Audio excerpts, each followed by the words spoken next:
Guys, ഇന്ന് നമുക്ക് German ലാംഗ്വേജിൻ്റെ ആൽഫബറ്റ് എങ്ങനെയാണെന്ന് പ്രൊനൗൺസ് ചെയ്യുന്നത് നോക്കാം. ആദ്യത്തത് എ, ആ, എ എ എച്ച്, ആ. ബി, ബേ എന്ന് പറയും, ബി ഇ എച്ച്, ബേ. സി പറയുന്നത് ടി സി എച്ച്, സേ. ഡി പറയുന്നത് ഡേ. ഇ പറയുന്നത് എ. എഫ് പറയുന്നത് എഫ്, ഇ എഫ് എഫ്.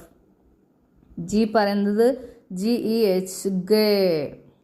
എച്ച് പറയുന്നത് എച്ച് എ എ, ഹാ. ഐ പറയുന്നത് ഇ ഇ ഇ. ജെ പറയുന്നത് യോട്ട്, വൈ ഒ ടി, യോട്ട് എന്നാണ് പറയുന്നത്.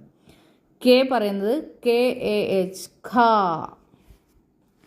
എൽ പറയുന്നത് ഇ എൽ, എൽ. എം പറയുന്നത് ഇ എം, എം. എൻ പറയുന്നത് ഇ എൻ, എൻ. ഒ പറയുന്നത് ഒ എച്ച്, ഒ. പി പറയുന്നത് പി ഇ എച്ച്, ഫേ. ക്യൂ പറയുന്നത് കെ യു എച്ച്, കൂ. ആർ പറയുന്നത് ഇ ആർ ആർ, എർ. എസ് പറയുന്നത് ഇ എസ്, എസ്. ടി പറയുന്നത് ടി ഇ എച്ച്, ടേ. യു പറയുന്നത് യു എച്ച്, ഊ. വി പറയുന്നത് എഫ് ഒ ഡബ്ല്യു, ഫൗ. ഡബ്ല്യു പറയുന്നത് വി ഇ എച്ച്, വേ. എക്സ് പറയുന്നത് I T X, X. Y പറയുന്നത് Y P S I L O N, epsilon. Z പറയുന്നത് T E N, ടെറ്റ്സ്.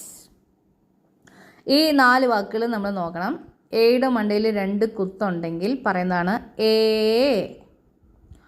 ഓയുടെ മണ്ടയിൽ 2 കുത്ത് വരുവാണെങ്കിൽ ഊ, ഓയും കൂടെ ചേർത്ത് ഊ.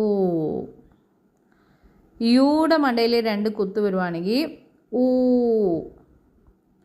ബി പോലെ ഇങ്ങനെ താഴോട്ടൊരു വരയിട്ട് എഴുതുന്നത്.